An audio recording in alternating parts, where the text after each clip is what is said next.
Welcome to this video for round 5 of the Chess Olympiad in Istanbul. We had two very heavyweight clashes yesterday between Ukraine and Armenia, which ended in a victory for the Armenian team. And Russia played against Hungary, which is also a very strong team. And here the Russian team won. So after 5 rounds, there are only 2 teams left with a perfect score of 10 points. This is Armenia and Russia, and those 2 teams will play on Monday in the 6th round. And obviously this is very important for the overall standings, as if this match should have a winner, then they already would have quite a nice, not a substantial, but quite a nice lead in the tournament. But let's check what happened yesterday in the Armenia-Ukraine match. Here we had at the end 3 draws, and the match on board 1 between Aronian and Ivanchuk proved to be the decisive game of this match. Let's have a look. Aronian up to now had a very nice tournament until now, and Ivanchuk had a shaky start, but then recovered a bit with a victory against Zatonskih. I showed this briefly in the video of yesterday's. Alright, so let's see what happens. Aronian starts out with knight f3, knight f6, c4, e6, and now d4, returning to normal d4 openings. Aronian is a d4 player mostly, but sometimes he varies with knight f3 or c4. And Ivanchuk plays the Queen's Indian defense. Ivanchuk is the world's most versatile player. He can basically play any opening. So it wasn't, I guess, possible in any way to guess what would happen. So Aronian played g3, which he usually does, I think. Bishop a6, and now b3, the traditional main line.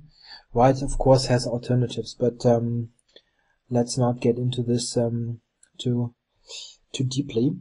So bishop a6 is a move designed to provoke some kind of weakness from white, and this b3 move has weakened some squares. This is also why black can give the check here. And white played bishop d2. Knight d2 is not good. I can show briefly why. There are these kinds of ideas, and it's quite funny. Alright, but not with those players. So bishop d2 and bishop e7. So black has lost the tempo here to put the bishop from white on a square where it doesn't sit so comfortably. He would rather prefer to have the bishop on b2. Okay, knight c3, developing the piece, and now bishop b7 back. This bishop didn't have much to do anymore. c4 was nicely protected. There are alternatives really in this opening. About every move that is according to the rules of chess has been played. Bishop g2, castles, and also here black has alternatives. He can play d5, for example, or maybe even this move. I don't know. This is not the most logical one, maybe, but there are possibilities. He played knight a6, which is also a main move, and here Aronian actually played rather rare move. To my surprise, when I was watching this game, I thought, okay, this is quite natural, this idea, but it hasn't been played in this particular position before, or it has been played but only in 3 or 4 games. This is the move d5. This typical advance, which is also very well known in other similar Queen's Indian lines. The idea is to establish a pawn on d5, and this way obstructing the b7 bishop. Of course, black can just take it. And now we've got to see that this is actually a temporary pawn sacrifice, and white needs to make use of this diagonal, so he plays knight to d4. He just capturing gives away the pawn for pretty much nothing. So it is knight d4, and now we see this diagonal builds up a pin, and white threatens to just take here, and it's really a threat, this kind of structure. Let's say black would play a nothing move like this. This kind of structure would be very uncomfortable for black, as this bishop is just a very bad piece. Possibly also the c-pawn can be an issue. It's not nice at all. So Ivanchuk played this move, bishop c5, very concrete, attacking the knight, which retreated to c2. And we see that this knight also has a root. Oops, no. This was a bit too much. Here, on d5, wants to go on d5. Black now played c6. He doesn't really have, I think, anything else. Otherwise, white would just capture on d5 and has a very comfortable position. Here, he's at least a pawn up for the moment. Yeah, and here Aronian played bishop g5. Of course, he wants to increase the pressure on the d5 pawn, and with this pin actually threatens to take it. So Ivanchuk covered it again, and now knight e3. It's very, very logical, natural kind of development here. White puts the utmost pressure on the d5 pawn and tries to regain it, and black tries to defend it with all his pieces. Here he played, I think, already a serious mistake. But to be honest, I don't like black position so much anyway, but this is, I think, an error, as it turns out in the game. He played d4, a radical kind of solution to this position. The issue is, in general, if you just look at this, what would happen if black plays a nothing move? Yeah, like let's say rook e8. Yeah, just for argument's sake. Then white would play something like this takes on d5, and we've got all kinds of threats now also. So there's not much choice. Black basically needs to take this again, and we again threaten this here. So this kind of position would arise. Let's say rook move, this one was hanging, and rook here. And this is just a very uncomfortable position for black. White has got the two bishops, and even if he at one point is forced to take on f6, let's say black plays here, and you now take. Server announcement. Oops, I need to switch that off. And now this kind of position is just very uncomfortable for black to play. This bishop is just much stronger than the c5 bishop. The c5 bishop just looks at this pawn chain and doesn't do anything, while f7, this is a real serious pressure. For example, this kind of idea could be possible, or any kind of rook lift on the 4th rank. So while black still is fairly solid, it's absolutely no fun to play this. This is, I think, also why he went for this d4 move. An alternative, though, was to take on e3, which is also kind of ugly, but it's an idea. Here white actually has a choice. He can just recapture with the bishop, and trying to play, strategically against this d5 pawn, get it back at some point, and then try to have this kind of positional advantage compared to, or similar to the line I just showed with rook e8. He can also, maybe this is stronger, take with the pawn. This is the dynamic choice, putting pressure on the f6 knight. This isn't particularly clear. Let's say something like this. takes here. This kind of position. Yeah, I checked this a bit with the engine, and the computer actually think this is around equal. I mean, this is really a computer assessment. I think a human wouldn't like to play black's position much. It's got this somewhat weak king, bad bishop. I don't know, maybe it's tactically okay for black, but it's also not much fun. Still, compared to the game, I think this was preferable. This d4 move turns out, yeah, not to be working really. Took on b7, of course, this was just hanging. And the rook b8, this was the idea. Black sacrificed this bishop for a move, and now there are 3 pieces hanging. So he will get something back. That's not the problem. The problem is that white has the move on knight g4. And now he's threatening on f6, and black now doesn't have much choice. He needs to get the piece back. He took on c3 at the end. If you look at the alternative, rook takes b7, then there's this cute move knight e4. And now there's really the utmost pressure on the knight. You really don't see this too often. And what should black do now? It's really really awful. Something like this. You can easily imagine this kind of position coming up, and here this is yeah, just very ugly. White can play all kinds of moves here. You can bring a knight to f5, but there are also very direct ideas. Even this move is an idea. The idea being that this really gets to the f6 pawn, and also possibly these kind of ideas. If you look at this is quite dangerous. Rook to h5, queen d3, and h7 is pretty much gone. So yeah, very ugly. So he was right to take on c3. This is in comparison the much better defense.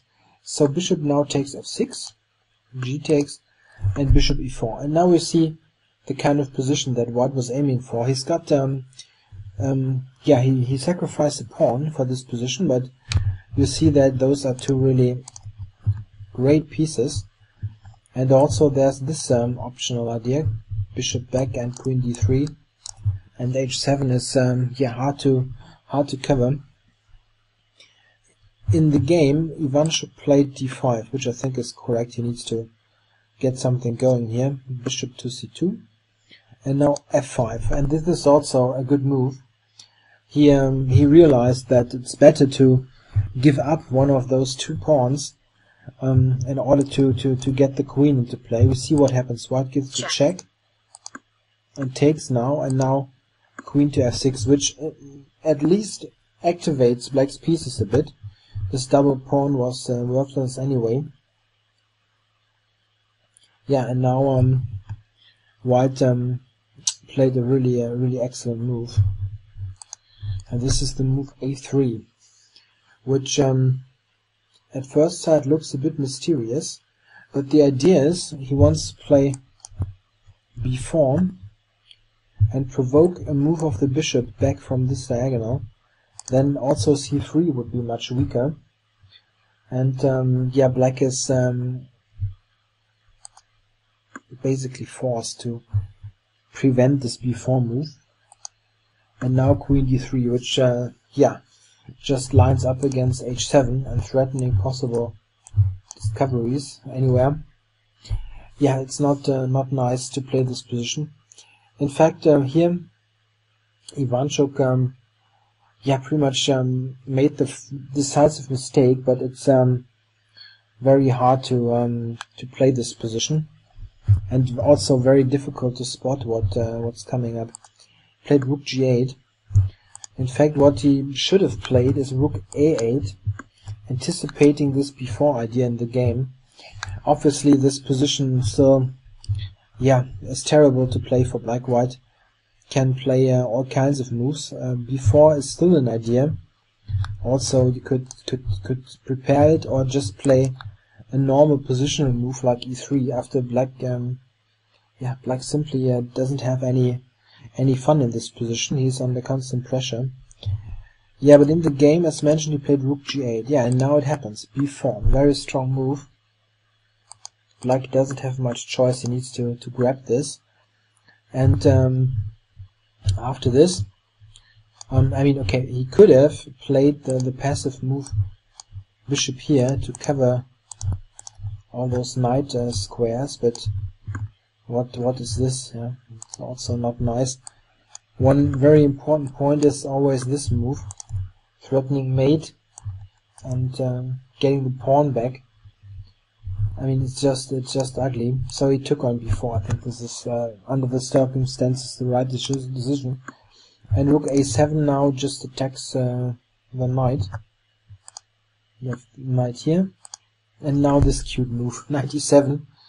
This was in the air for a while, threatening queen to h7 checkmate, and this rook is hanging, plus this is an idea, and knight c6, so there's a ton of forks now, and black will lose material.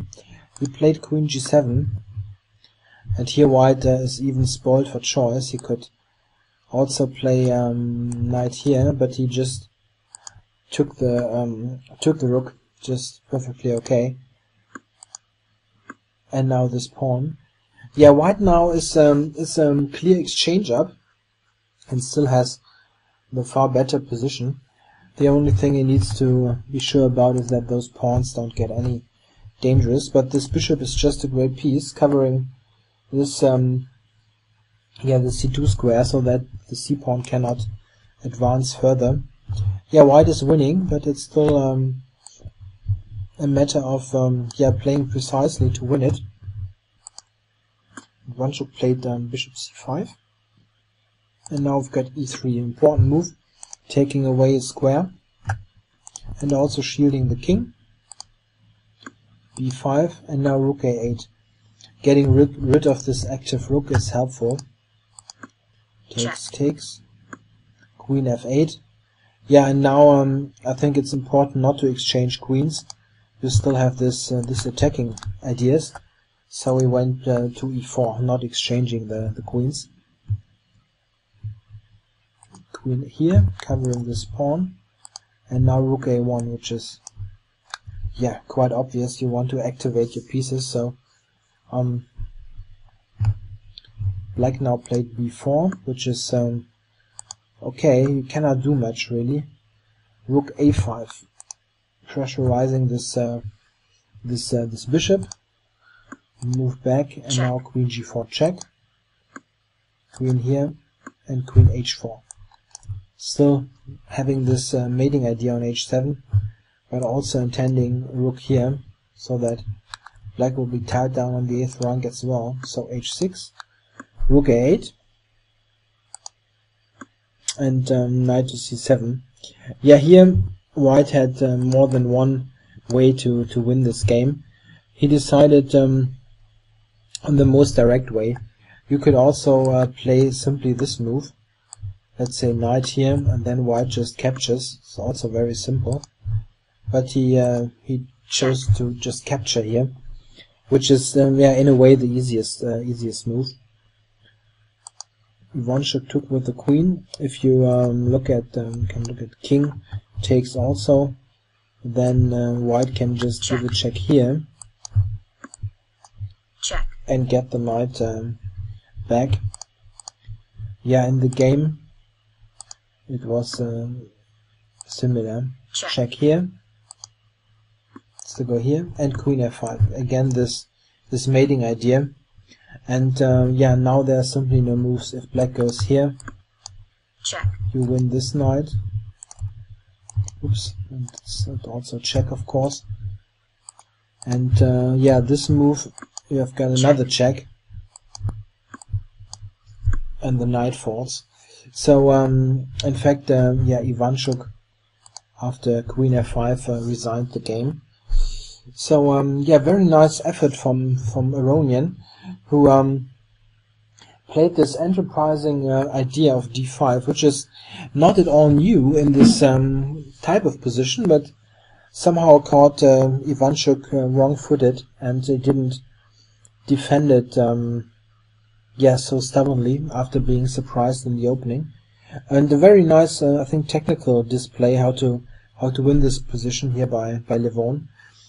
Yeah, this was a very important game, obviously, as Armenia still keeps the perfect score, 100%, 5 wins, and Ukraine lost their first match, so they need to get back into the hunt after this loss. Yeah, I'm also going to present you a second game today, and this is from the women's section.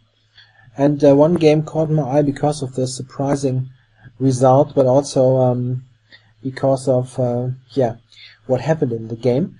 I need to pull it up here in just a second. I need to upload it from outside. Just a second. I need to find it. Oh, I hope this is right. Check.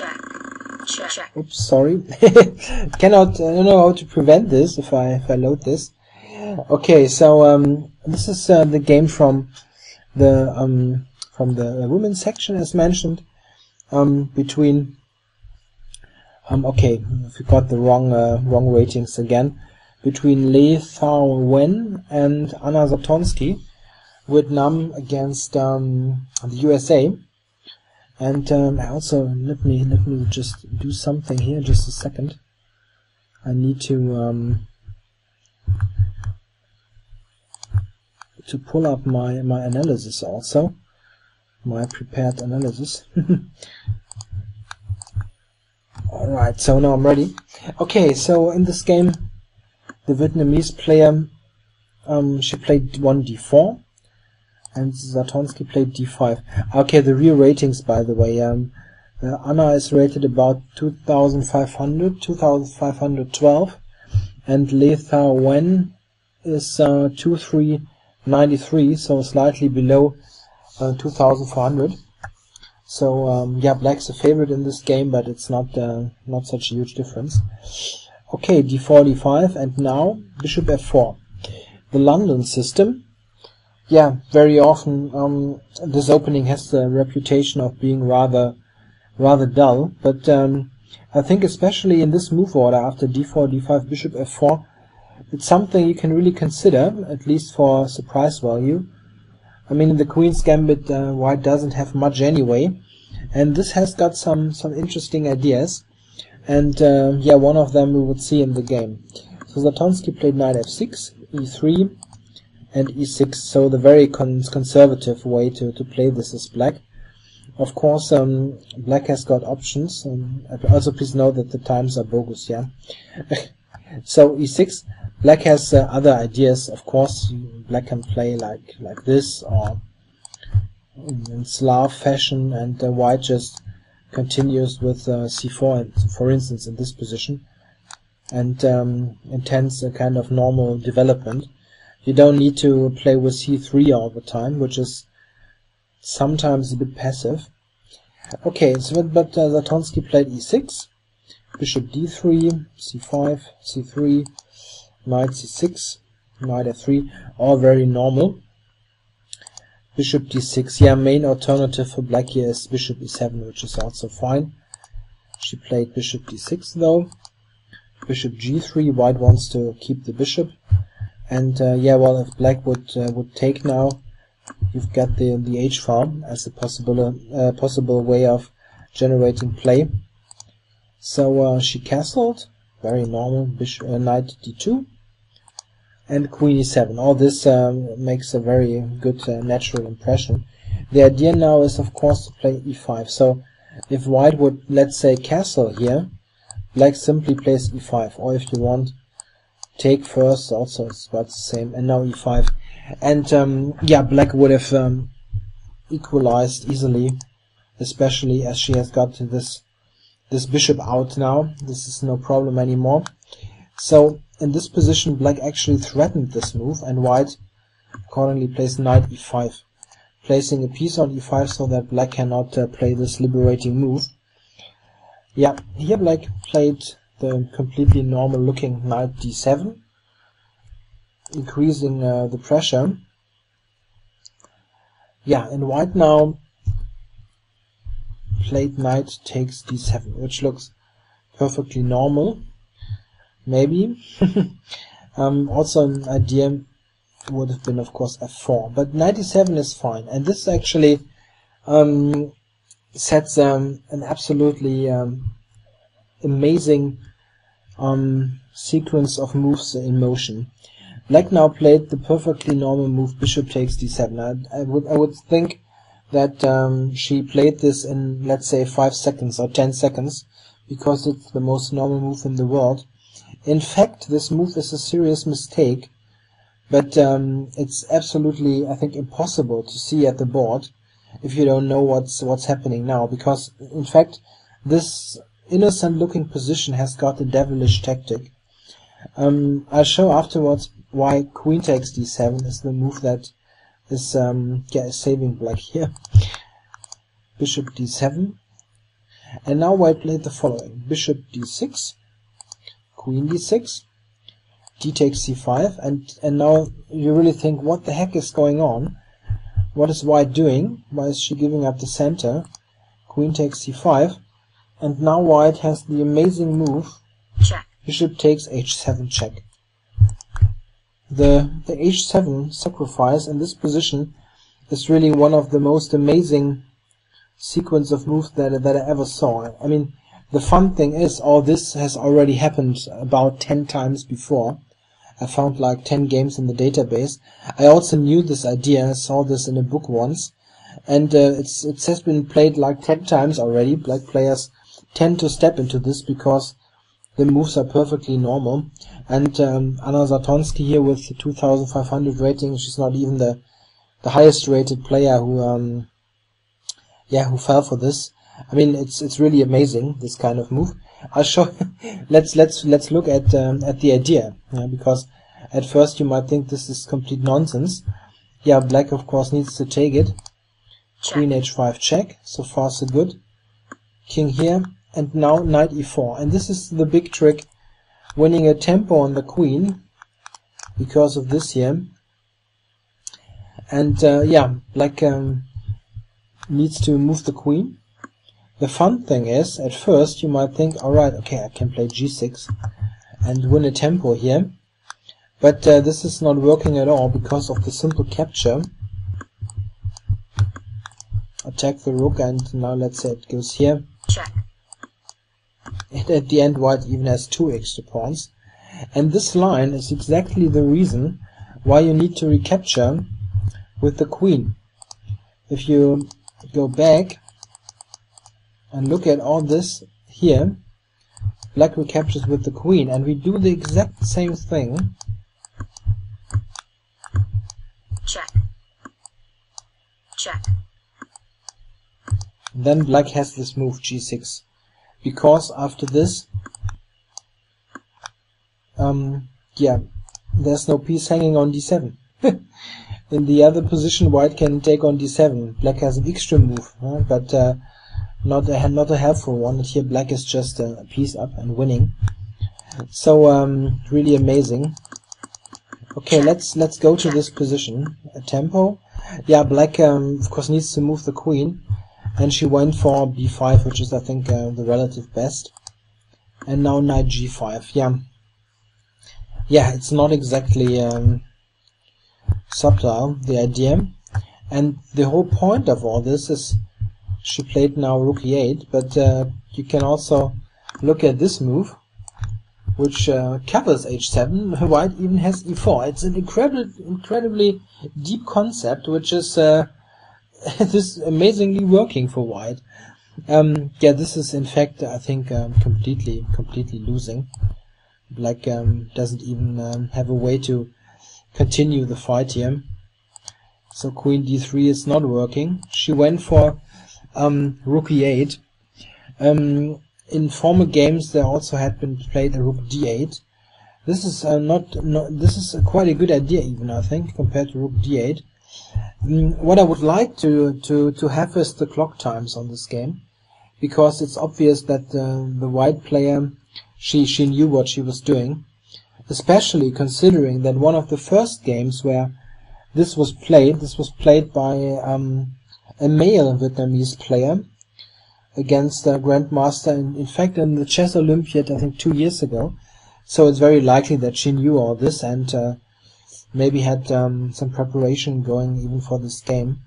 Yeah, Rook E8 was played, and I would like to know how much time Zatonskih had spent up to now, because I'm very sure that she had spent really huge amounts of time to even to figure this out and to recover from the shock, because I think if someone takes on H7 on you, then I would be completely shocked. I know, I am absolutely sure.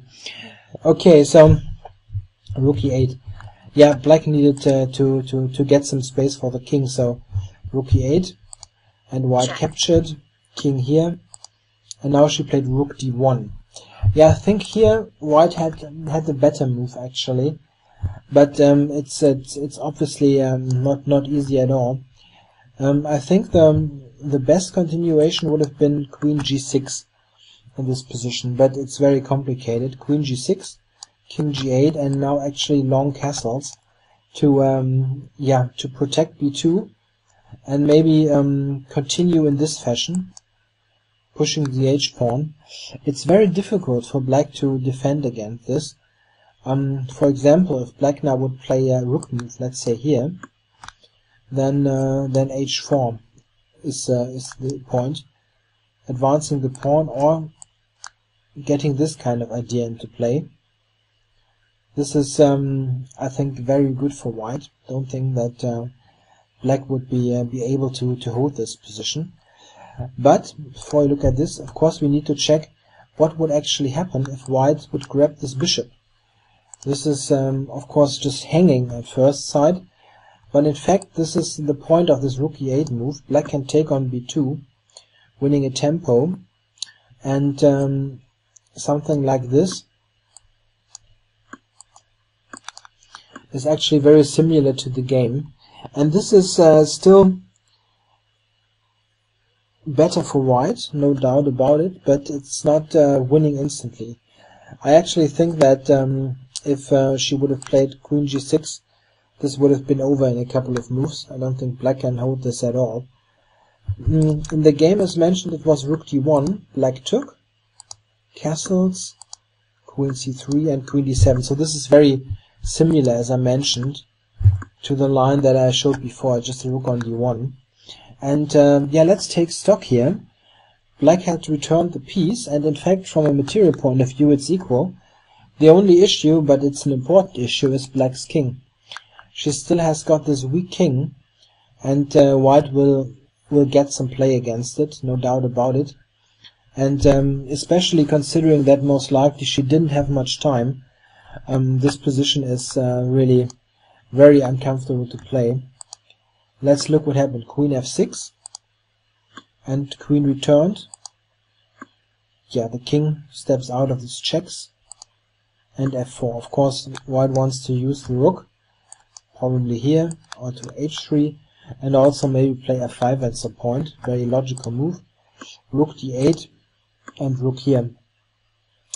Yeah, and in this position, it's move 24, and I bet that black didn't have much time on the clock. Yeah, she broke down in this position.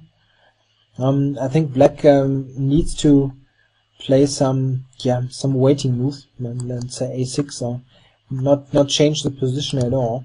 What she played is, oh, I'm sorry, G6, okay, Queen H4, and now she needs to play the waiting move. She played E5. I got confused here, sorry. And now she played E5. Instead, she, I think, shouldn't move anything significant at all. Something like this, for example. It's not a helpful move, but you cannot do much. White still has this attack, and is, I think, anyway pretty much better. But E5 is just losing by force, and it's nice. White took, Queen E5, and now Rook F1, and this is very strong because white simply threatens Knight F7, knight h6 or rook f7, various attacking ideas on f7, and black has no way to prevent any of this. She played rook e8, and now the mentioned knight f7 idea. Yeah, where should black go? It's just a terrible position. She went here, takes. Yeah, you can exchange queens, it's no big deal. Check. Rook g3 check. And now king h7, only move. Of course, you go here. Check. There's this one with mate next move. King here, and now this move.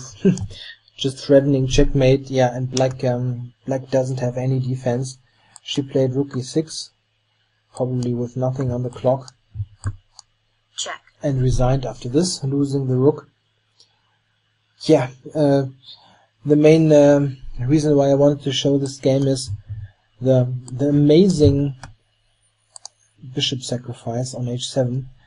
I think this is really one of the most remarkable things that I that I know in terms of early tactics in the opening, because white really loses time in a way with taking again, giving up the center, and still this is working.